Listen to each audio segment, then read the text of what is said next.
بسم اللہ الرحمن الرحیم۔ السلام علیکم، ویلکم ٹو ماہم کہانی۔ اگر آپ نیو ہیں تو چینل کو سبسکرائب ضرور کر دیجئے، ناول کو لائک ضرور کر دیا کیجئے اور ناول سے ریلیٹڈ آپ اپنی رائے ضرور دیا کیجئے۔ چلتے ہیں ناول کی طرف۔ 26 سال بعد آپ کو اپنے اختیارات یاد آئے، اس سے پہلے کہاں سوئے ہوئے تھے آپ کے اختیارات؟ سوری ٹو سے آپ ہم مردوں کے درمیان نہ بولے تو اچھا ہوگا، ورنہ کسی کا لحاظ کرنے کا عادی نہیں۔ آپ عورت ہیں، تبھی آپ کو وارننگ دے رہا ہوں۔ میں نہیں چاہتا اپنی تربیت کے خلاف کوئی عمل کروں جو میرے اخلاق کو گرا گزرے۔ شاذل نے ایک ہی منٹ میں نور کی بولتی بند کر دی تو وہ اپنی جگہ پہلو بدلتی رہ گئی۔ آپ لڑکے سے ملیں گے تو خود تسلی ہو جائے گی، دلاور خان نے نرمی سے کہا۔ آروش کہاں ہے اور وہ لڑکا کہاں ہے؟ اس بار دوریت نے پوچھا۔ آروش پرے روم میں ہے جبکہ یمان کا آپریشن ہو رہا ہے، دلاور خان نظریں چرا کر بولے۔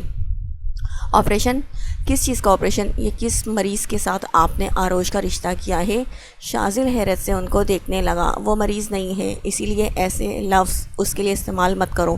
زوبیہ بیگم جو اب تک خاموش تھی، یمان کے لیے ایسا لفظ سن کر مزید خاموش نہ رہ پائی۔ آنٹی پھر میں کیا کہوں؟ شاذل نے کہا۔ تم دونوں آروش کے بھائی ہو تو یقیناً آج سے 7-8 سال پہلے یمان پہ حملہ بھی تم لوگوں نے کیا ہوگا۔ دیکھنے میں تو شریف لگتے ہو مگر اپنے عمل سے بے حسی کی ساری حدود پار کر دی تھیں۔ نور کو اچانک یاد آیا تو مداخلت کرتے ہوئے بولی۔ دوریت اور شاذل کے ماتھے پہ بل نمایاں ہوئے، وہیں شہباز شاہ کے تاثرات یکدم تن سے گئے تھے۔ میرے خیال سے آپ اپنے دماغ کا آپریشن کروائیں۔ شاذل کو نور سے چڑ ہونے لگی۔ لڑکیوں سے بات کرنے کی تمیز نہیں تمہیں؟ نور نے تنفر سے کہا۔ آپ کو تمیز نہیں کہ جب 2, 3 سے 4 بڑے لوگ بڑے بات کر رہے ہوں تو درمیان میں مداخلت نہیں کرنی چاہیے؟ شاذل دوبدو بولا۔ یہ ہاسپٹل ہے۔ ارمان جو خاموشی سے لائیو شو ملاحظہ فرما رہا تھا، ان کی آواز تیز ہوتی محسوس کی تو یاد کروایا۔ ہم تو مچھی مارکیٹ سمجھ بیٹھے تھے۔ شاذل اس کی بات پہ تنزیہ بولا۔ جی تبھی تو بتایا یہ ہاسپٹل ہے، مچھی مارکیٹ نہیں۔ ارمان کہاں پیچھے رہنے والا تھا۔ اگر کسی کو اعتراض نہ ہو تو میں شاہ سے اکیلے میں بات کرنا چاہتا ہوں۔ شاذل ارمان کو کوئی جواب دینے والا تھا جب دلاور خان نے کہا، میں بھی سننا چاہوں گا کیونکہ معاملہ ہماری بہن کا ہے۔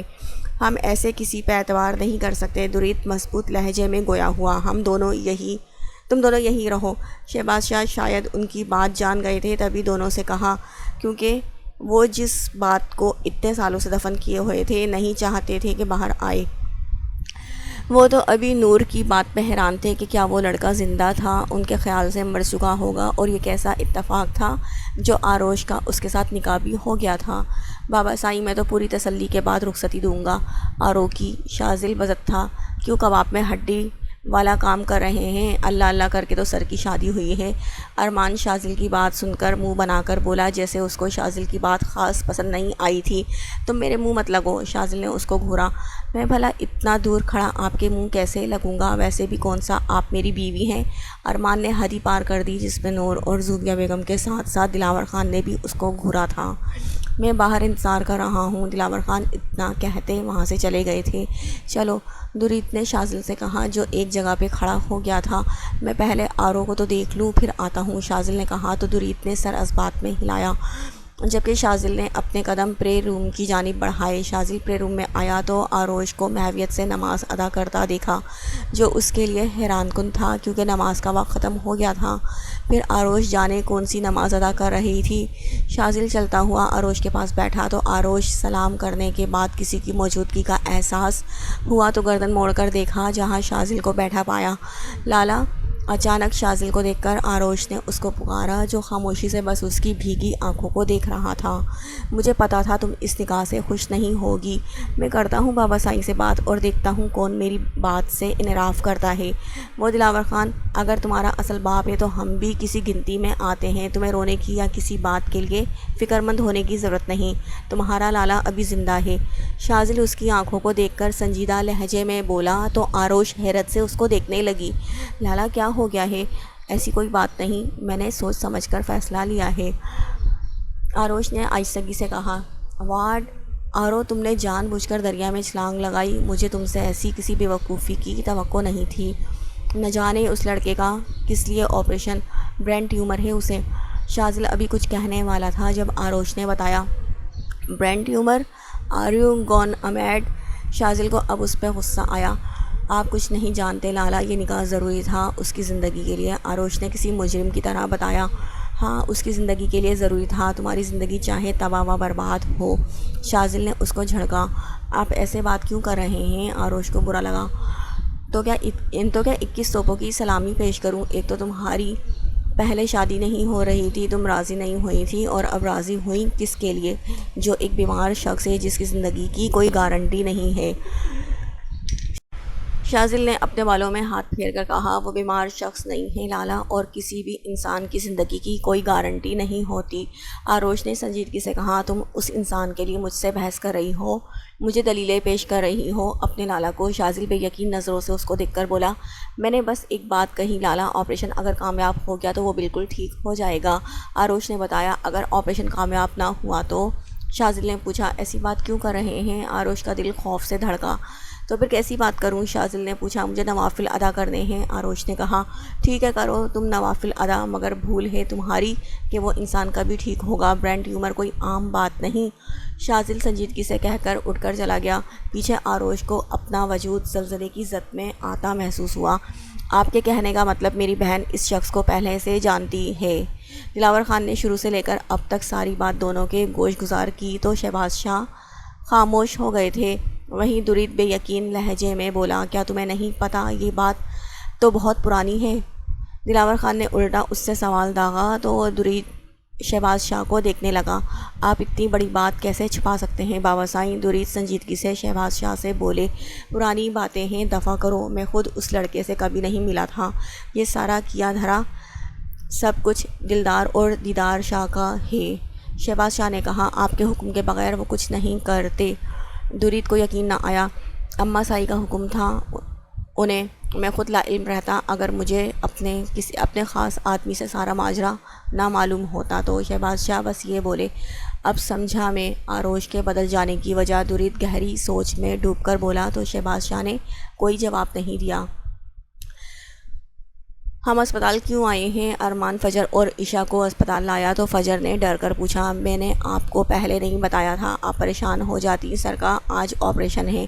ارمان یامین کو گود میں اٹھاتا سنجیدگی سے بتانے لگا، آپریشن کس چیز کا؟ یامان ٹھیک تو ہے؟ عشاء پریشانی سے پوچھنے لگی۔ ان کو برین ٹیومر ہے۔ ارمان نے جیسے ان کے سر پہ دھماکہ کیا تھا۔ یہ کیا بکواس ہے؟ فجر کی زبان لڑکھڑا سی گئی تھی۔ یہ حقیقت ہے، آج ان کا آپریشن ہے جس کے لیے وہ بہت مشکل سے مانے ہیں۔ آپ بس ان کے لیے دعا کریں کہ جب اسپتال کے اندر جائیں تو کوئی اچھی خبر ہماری منتظر ہو۔ ارمان کا لہجہ ہموز سنجیدہ تھا۔ میرا دل گھبرا رہا ہے۔ عشاء کا وجود خوف کی وجہ سے لرزنے لگا تھا، مگر فجر میں اتنی ہمت نہیں تھی کہ وہ کچھ بھی بولتی۔ یمان کیسا ہے؟ ان لوگوں نے جیسے ہی اتنے وقت بعد وارڈ سے ڈاکٹر کو باہر نکلتا دیکھا تو سب لوگ بے چینی سے ان کی طرف بڑھ کر پوچھنے لگے۔ فجر اور عشاء کا حال سب سے زیادہ برا تھا۔ یامین اپنی ماں کو ایسا روتا دیکھ کر خود بھی سہم کر ارمان کے پیچھے چھپ گیا تھا۔ آپریشن کامیاب ہوا، یامان ٹوٹلی فائن ناؤ۔ ڈاکٹر حمید نے جیسے ان سب پہ نئی زندگی کی پھونک ماری ہو۔ یا اللہ تیرا لاکھ لاکھ شکر۔ زوبیہ بیگم نے بے ساختہ اللہ کا شکریہ ادا کیا تھا۔ عشاء فجر کے گلے لگی تھی۔ صدقہ ضرور دیجیے گا یامان کا، اس کا بچ جانا کسی معجزے سے کم نہیں۔ ڈاکٹر حمید دلاور خان کے کندھے تھپ تھپا کر بولے، جن کی آنکھوں میں خوشی سے آنسو آ گئے تھے۔ ہم اس لڑکے سے کب مل سکتے ہیں؟ شازل جمائی لیتا اس سے پوچھنے لگا، یہ کون ہے؟ عشاء نے آہستہ آواز میں فجر سے پوچھا، جو غور سے شازل اور درید کو دیکھ رہی تھی، جبکہ شہباز شاہ وہاں موجود نہیں تھے۔ پتہ نہیں، فجر نے لا علمی کا اظہار کیا۔ ابھی نہیں، کچھ دیر بعد، ڈاکٹر نے بتایا۔ چلو فجر کی نماز کا وقت ہونے والا ہے۔ درید اپنی مردانہ شال کندھوں پر ٹھیک کرتا شازل سے بولا تو اس نے اپنا سر ہلایا۔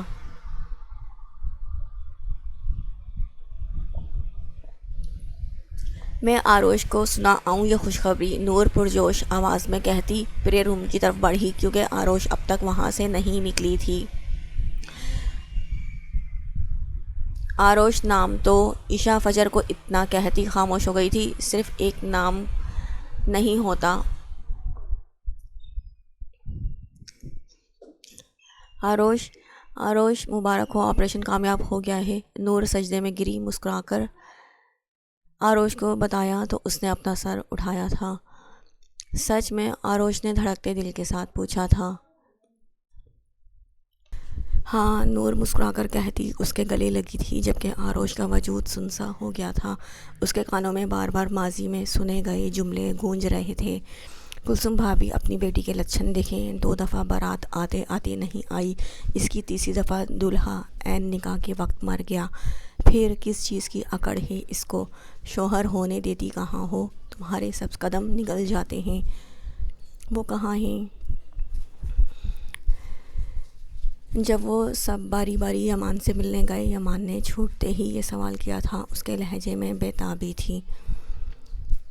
اس کے بھائی وغیرہ آئے ہیں تو ان کے ساتھ ہے۔ تم یہ بتاؤ کیسا محسوس کر رہے ہو؟ زوبیہ بیگم نے مسکرا کر بتانے کے بعد یمان سے پوچھا تھا۔ کیا ان کو پتہ ہے آپریشن کا اور مجھے ہوش آ گیا ہے تو ان کو یہاں آنا چاہیے تھا؟ یمان نے جیسے ان کی بات سنی ہی نہیں تھی۔ تو کیا ہوا، آ جائے گی۔ تمہیں پتہ ہے فجر اور عشاء دونوں آئی ہیں، رو رو کر ان کا برا حال ہو گیا ہے، ناراض بھی ہیں شاید تم سے۔ تم نے ان کو اتنی بڑی بات جو نہیں بتائی، شاید اس وجہ سے ملنے بھی نہیں آئی۔ زوبیہ بیگم نے اس کی توجہ دوسری جانب گامزن کروانی چاہی۔ میں ان کو منا لوں گا، آپ یہ بتائیں کیا وہ بھی مجھ سے ناراض ہیں؟ اگر ہاں تو کیوں؟ یمان نے بے چینی سے پوچھا تو زوبیہ بیگم نے ٹھنڈی سانس خارج کی تھی۔ تم رکو، میں اس کو کہتی ہوں تمہارے پاس آئے، اور پلیز یمان اپنے دماغ پہ زیادہ دباؤ مت ڈالو، زوبیہ بیگم نے ملتجی لہجے میں کہا تو یمان نے محض سر کو خم دیا۔ اس کو بس بے چینی اور شدت سے آروش کو دیکھنے کی چاہ ہو رہی تھی۔ تم یہاں کیوں کھڑی ہو؟ یمان کے پاس جاؤ، اس کو ضرورت ہے تمہاری، دلاور خان نے آروش سے کہا، جو ویٹنگ ایریا میں موجود تھی۔ آروش کی تلاش میں زوبیہ بیگم بھی وہیں آ گئی تھیں۔ آپ لوگوں کو یمان کی جان چاہیے تھی، جس کی شرط میرا اور اس کا نکاح تھا، جو ہو گیا ہے۔ اب مجھ سے کسی اور بات کی توقع مت رکھیے گا۔ آروش جس انداز میں بولی تھی، زوبیہ بیگم اور دلاور خان حیران سے اس کو دیکھنے لگے۔ اس بات سے کیا مطلب ہوا تمہارا؟ زوبیہ بیگم بازو سے پکڑ کر اس کو اپنی طرف کرتی بولی، مطلب صاف ہے، وہ اب ٹھیک ہے تو مجھے بلی کا بکرا بنانا بند کر دیں۔ میں نے نکاح بس اس وجہ سے کیا کیونکہ یمان آپریشن کے لیے مان نہیں رہا تھا، ورنہ میں کبھی اس سے نکاح نہ کرتی۔ اب آپ خوش ہو جائیں، وہ صحیح سلامت ہے، آروش سنگ دلی سے بولی۔ وہ وہاں تمہارے لیے تڑپ رہا ہے، تمہاری آہٹ سننے کو بے قرار ہے، اور یہاں تم وہی ضد پکڑ کر بیٹھ گئی ہو، زوبیہ بیگم نے سخت لہجے میں کہا۔ آپ کی بیٹی میں ہوں تو آپ کو میری طرف ہونا چاہیے، نہ کہ کسی اور کی طرفداری کرنا آپ کو زیب دیتا ہے، آروش نے سنجیدگی سے کہا۔ آروش بیٹا، کیا ہو گیا ہے؟ ایسا کیوں کر رہی ہو؟ دلاور خان پریشان ہوئے۔ میں کچھ وقت بابا سائیں کے پاس رہنا چاہتی ہوں، بہتر ہوگا آپ یمان کو خلا کے پیپرز تیار کروا کر دو، ورنہ شاذل لالا وکیل ہیں، وہ خود سب ہینڈل کر لیں گے۔ آروش کی اتنی بڑی بات پہ وہ دونوں ہکا بکا رہ گئے تھے۔ ان کو سمجھ نہیں آیا یوں اچانک آروش کو ہو کیا گیا ہے جو ایسی باتیں کر رہی ہے۔ ترس کھاؤ اس پر، زوبیہ بیگم نے التجائیہ لہجے میں کہا۔ آپ لوگ مجھ پہ ترس کھائیں، مجھ سے وہ بات نہ منوائیں جو میں ماننا ہی نہیں چاہتی، آروش اس بار ہاتھ جوڑ کر بولی۔ تو فی الوقت کے لیے دلاور خان اور زوبیہ بیگم خاموش ہو گئے۔ آپ یمان جو شدت سے آروش کا انتظار کر رہا تھا، مگر آروش کے بجائے شاذل کو کسی آدمی کے ساتھ دیکھا تو حیرانگی کا اظہار کیا۔ دوسری طرف وہ بھول چکا تھا کہ وہ آروش کا بھائی ہے۔ تم تو یمان مستقیم ہونا، جس نے حال میں ہی سنگنگ کو خیر بات کہا تھا۔ شاذل جو خود حیرت سے یمان کو دیکھ رہا تھا، یمان کے پوچھے گئے سوال پہ وہ چپ تھا کہ کیا جواب دے، تبھی درید تنقیدی نظروں سے اس کا جائزہ لیتا بولا، جی۔ یمان بس یہی بولا۔ آروش کو تم پہلے سے جانتے تھے تو اب تک کہاں تھے؟ اگر تمہیں واقعی اس سے پیار تھا تو حویلی کیوں نہیں آئے؟ درید اسٹول کھینچ کر اس پر بیٹھ کر سنجیدگی سے بولا۔ تو شاذل جو ایک حیرانگی سے باہر نہیں آیا تھا، دوسری حیرانگی میں ہوتا زن ہوتا۔ اگر آتا تو کیا آپ لوگ ان کا ہاتھ میرے ہاتھ میں دے دیتے؟ یمان نے جواب کے بجائے الٹا اس سے سوال داغا۔ ہم دیتے یا نہیں دیتے وہ بات کی بات تھی، تمہیں اپنی قسمت تو آزمانی چاہیے تھی نا، دوریت نے کہا۔ ہر طرح سے اپنی قسمت آزمائی تھی اور یقین جانے منہ کے بل گرا تھا۔ یمان کے جواب پر دوریت چند پل کے لیے خاموش ہو گیا تھا۔ یہ کیا باتیں ہو رہی ہیں؟ اور یمان، کیا تمہارا آرو سے نکاح ہوا ہے؟ تم کیسے آرو کو جانتے ہو؟ شاذل نے ایک سوال پوچھا۔ جی میرا اور ان کا نکاح ہوا ہے۔ رہی بات کیسے جاننے کی تو وہ پرانی بات ہے، یمان نے ہلکی مسکراہٹ سے جواب دیا۔ تم واقعی ہماری بہن کو چاہتے ہو یا بس ڈائیلاگ بازی کر رہے ہو؟ دوریت نے غور سے اس کا چہرہ دیکھ کر پوچھا۔ ڈائیلاگ بازی کے لیے مرد گرل فرینڈ بناتا ہے، پاک رشتہ قائم کر کے نکاح میں نہیں لیتا۔ یمان کے جواب پر دوریت لاجواب ہوا تھا۔ امپریسو، مگر ہم اپنی طرف سے پوری تسلی کر کے آرو تمہارے حوالے کریں گے۔ شاذل کی بات پر یمان کی پیشانی پر بل نمایاں ہوئے تھے۔ وہ میرے نکاح میں ہے، یمان نے یاد کروانا چاہا۔ تو شاذل نے ابرو اچکائے۔ تو یہ کہ اب آپ میں سے کسی کی نہیں چلے گی؟ یمان کی بات پہ شاذل کا کہا بے ساختہ تھا۔ بیٹا جی، بات یہ ہے کہ آرو نے خود کہا ہے وہ ہمارے ساتھ حویلی ہی چلے گی۔ شاذل اس کے پاس آ کر بولا تو یمان بے یقین نظروں سے اس کو دیکھنے لگا، جیسے اس کو یقین نہ آیا ہو۔ دوریت نے غور سے اس کی بدلتی رنگت کو دیکھا تھا۔ وہ کیوں چلے گی آپ لوگوں کے ساتھ؟ یمان نے پوچھا۔ ہمارے ساتھ چلنے کے لیے اس کو کسی وجہ کی ضرورت کا ہونا ضروری نہیں۔ شاذل نے کندھے اچکائے کہا۔ مجھے ان سے بات کرنی ہے، یمان نے کہا۔ اگر تم اپنے سخت سر سے بات کرنے کے لیے خود کو تیار کرو۔ ابھی تو تم اپنے سخت سر سے بات کرنے کے لیے خود کو تیار کرو، شاذل نے مزے سے بتایا۔ سر؟ یمان ناسمجھی سے اس کو دیکھنے لگا۔ ہاں سر، آرو کے باپ شہباز شاہ ہیں، شاذل نے بتایا۔ پہلے آروش سے بات کرنا چاہتا ہوں۔ یمان نے کسی اور بات پہ زیادہ توجہ نہیں دی تھی۔ عشا، تمہیں پتہ ہے یمان کا نکاح کس لڑکی سے ہوا ہے؟ فجر غصے سے عشا سے بولی۔ کس سے ہوا ہے؟ یمان کی وجہ سے اتنا پریشان تھی کہ نکاح کا پوچھنا یاد ہی نہیں آیا۔ ویسے روزی سے ہی ہوا ہوگا نکاح، عشا نے سر پر ہاتھ مار کر کہا۔ اس آروش سے جس سے یمان کالج لائف میں پیار کرتا تھا؟ فجر نخوت سے سر جھٹک کر بتانے لگی۔ کیا مطلب کیسے؟ عشا حیران ہوئی۔ جانے کیسے کو چھوڑو، وہ دلاور خان کی بیٹی نکلی۔ یمان نے ایک بار اس سے نکاح کرنے کی ضد کی، جو ہو بھی گیا۔ فجر پریشانی کے عالم میں کہتی بینچ پہ بیٹھ گئی۔ یہ تو پھر اچھی بات ہوئی نا، بالآخر ہمارے یمان کو اس کی محبت مل گئی۔ کیسے کہا کرتا تھا میں اپنا جنون اور محبت دونوں پالوں گا، اور دیکھو ایسا ہو بھی گیا، عشا خوشی سے چور لہجے میں بولی۔ تو فجر نے خشمگین نظروں سے اس کو دیکھا۔ مجھے سب یاد ہے، پر شاید تم بھول رہی ہو، اس لڑکی کی وجہ سے یمان نے کیا کچھ برداشت کیا تھا۔ فجر نے جتایا۔ کل کے بارے میں نہیں سوچنا چاہیے، جو کل ہو گیا سو ہو گیا، اچھا تھا یا برا ہم اس کو بدل نہیں سکتے، ہمیں آج کے بارے میں سوچنا چاہیے، یمان کی خوشی دیکھنی چاہیے۔ عشا اٹھ کھڑی ہوئی۔ عشا، کیا تم پاگل ہو گئی ہو؟ فجر کو عشا پاگل لگی۔ پاگل کیوں؟ عشا تعجب بھری نظروں سے اس کو دیکھنے لگی۔ تمہیں وہ لڑکی قبول ہے یمان کی بیوی ہونے کی حیثیت سے؟ فجر نے پوچھا۔ ہمارے قبول کرنے یا نہ کرنے سے کیا ہوگا؟ جس کو قبول کرنا تھا اس نے کر دیا ہے، اور ہم یمان کی بہنیں ہیں اور ہمارا چھوٹا بھائی ہے وہ، ہمیں بس اس کی خوشی دیکھنی ہے، اس کی خوشی میں خوش ہونا ہے، عشا نے مسکرا کر کہا۔ تو فجر کو اس کی بات ٹھیک لگی تو وہ بھی خاموش ہو گئی۔ جو بھی تھا اس کے لیے اولین ترجیح یمان کی خوشی تھی۔ تم یمان سے ملنے کیوں نہیں جا رہی؟ بیچارہ تمہارا انتظار کرتا ہے، شاذل نے آروش کو دیکھ کر کہا۔ یمان سے ملنے کے بعد اس کے سارے خدشے ختم ہو چکے تھے۔ جاؤں گی، آروش نے بس یہ کہا۔ کب؟ شاذل نے پوچھا۔ پتہ نہیں، آروش نے لا علمی کا مظاہرہ کیا۔ ابھی مل لو، شام میں ہم گاؤں کے لیے نکلیں گے۔ مجھے ملنا ہوگا تو مل لوں گی، آروش نے اکتاہٹ کا مظاہرہ کیا۔ تو شاذل خاموش ہو گیا تھا۔ اس کو آروش کچھ الجھی ہوئی سی لگی۔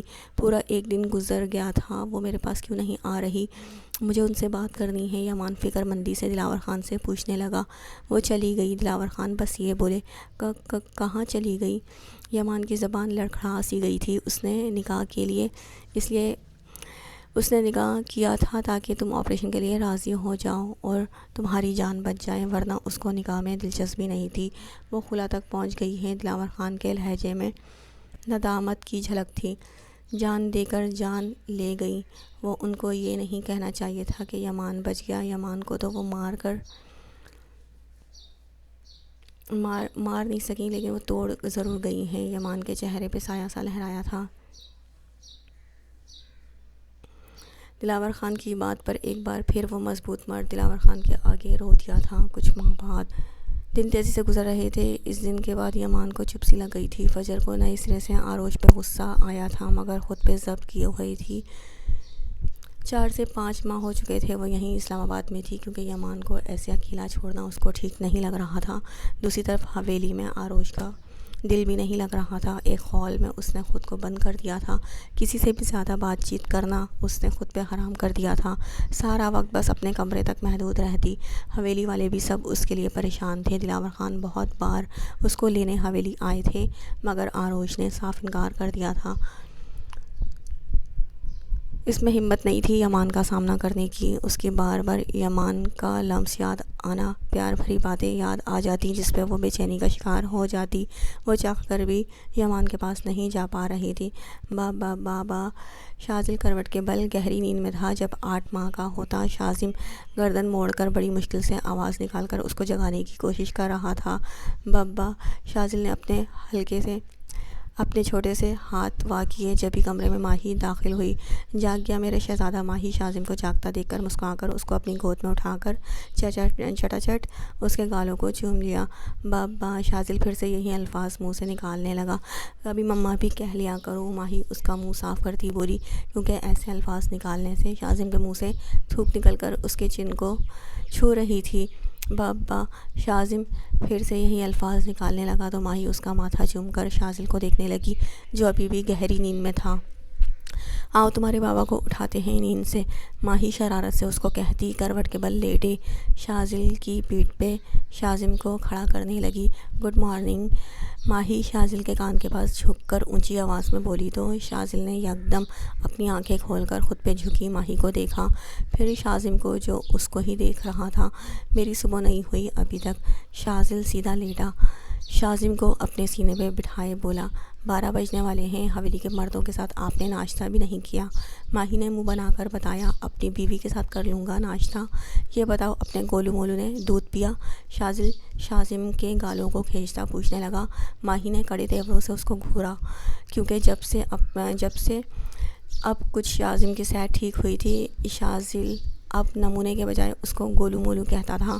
کوئی اچھا نام بھی سوچ لیا کرے، ماہی نے نہ روٹھے پن سے کہا۔ اچھا نام تو ہے گولو مولو کی ماں، گولو مولو۔ شاذل شرارت سے اس کے گال کھینچ کر بولا، اچھا چھوڑیں، میں باہر جا رہی ہوں آپ کے لیے ناشتہ لینے، اٹھ کر فریش ہو جائیں آپ، اور ہاں شاذم کو بیبی کاٹ میں ڈالیے گا، پھر اس کے دونوں اطراف میں اچھے سے تکیہ رکھے گا۔ ماہی اٹھ کر اپنے بالوں کا جوڑا بناتی شاذل کو ہدایت دینے لگی۔ جو حکم میرے آقا، شاذل سر کو خم دیتا بولا تو ماہی ادھر آؤ، شاذل نے اپنے پاس آنے کا کہا۔ کیوں؟ ماہی ناسمجھی سے اس کو دیکھنے لگی۔ آؤ تو شاذل نے کہا تو ماہی اس کے پاس بیٹھی، جس پہ شاذل اٹھ کر اس کے ماتھے پہ اپنا لمس چھوڑا تو ماہی نے اپنی آنکھیں مون لیں۔ اب جاؤ، شاذل نے اجازت دی تو وہ خوبصورت مسکراہٹ کے ساتھ سر اس بات میں ہلاتی وہاں سے چلی گئی۔ مجھ میں کیا کانٹے لگے ہیں جو میرے بیٹھتے ہی اٹھ جایا کرتی ہوں۔ درید کمرے میں آیا تو حریم کو کمرے سے باہر جاتا دیکھا تو اس کا بازو پکڑ کر اپنے روبرو کیے پوچھنے لگا۔ آج ان کے نکاح کو اتنا وقت ہو گیا تھا، مگر حریم کے سرد رویے میں تھوڑا بھی سدھار نہیں آیا تھا۔ وہ جتنی اس کو ڈھیل دے رہا تھا، حریم اتنی ہی اپنی منمانی کیا کرتی تھی۔ چھوڑیں ہمیں، حریم سنجیدگی سے اس کو دیکھتی خود سے دور کرنے لگی، مگر درید اس کی کوشش کو ناکام بناتا سختی سے اس کے بازو کو دبوچا۔ اس سے دور ہونے کی کوشش ناکام بنا گیا۔ پہلے میری بات کا جواب دو، کیا ہو گیا ہے تمہیں؟ کیوں کر رہی ہو ایسے؟ درید نے جاننا چاہا۔ ہم سے پوچھنے کے بجائے آپ خود سے یہ سوال پوچھیں کہ تو زیادہ بہتر ہوگا۔ کس گمان میں ہے؟ آپ کے نکاح کے بعد ہمارا رویہ آپ کے ساتھ بہتر ہو جائے گا، یہ آپ کی بڑی بھول ہے، آپ ہمارے دل سے اتر گئے ہیں۔ حریم نے زخمی مسکراہٹ چہرے پر سجائے کہا تو درید نے سختی سے اپنے ہونٹوں کو بھینچا۔ میری نرمی کا ناجائز فائدہ مت اٹھاؤ، مجھے مجبور مت کرو کہ میں تمہارے ساتھ سخت رویہ اختیار کروں۔ پیار سے بات کر رہا ہوں تو پیار سے بات کیا کرو، درید نے دو ٹوک انداز میں کہا۔ ہم کوئی چابی کی گڑیا نہیں جس کو جب چاہا جیسے چاہا آپ نے استعمال کر لیا تھا۔ ہم بھی ایک انسان ہیں، ہم کس دل کے ساتھ اس کمرے میں رہ رہے ہیں وہ بس ہمارا خدا جانتا ہے۔ ہمارے بس چلے تو ہم اپنی بیٹی کو لے کر یہاں سے بہت دور چلے جائیں، جہاں کسی سید درید شاہ کا نام و نشان تو کیا سایہ بھی اپنی بیٹی میں نہ پڑنے دیں۔ حریم زہر خن لہجے میں بولی تو درید بت بنا اس کی آنکھوں میں دیکھنے لگا جو بے تاثر تھی۔ معاف کیوں نہیں کر لیتی تم مجھے؟ آخر کب تک ایسا چلتا رہے گا؟ اپنے کیے گئے فیصلے پہ پچھتا رہا ہوں میں۔ اب میں کیا کروں؟ تمہاری رضامندی کے بغیر میں نے کبھی تمہیں چھوا تک نہیں، تمہارے پاس نہیں آیا، کبھی اپنا حق نہیں جتایا۔ تمہیں وقت دے رہا ہوں کہ شاید تم ٹھیک ہو جاؤ، اپنے رویے پر نظر ثانی کرو، مگر تم دن بدن مجھ سے بدظن ہوتی جا رہی ہو۔ درید اس کو چھوڑتا اپنے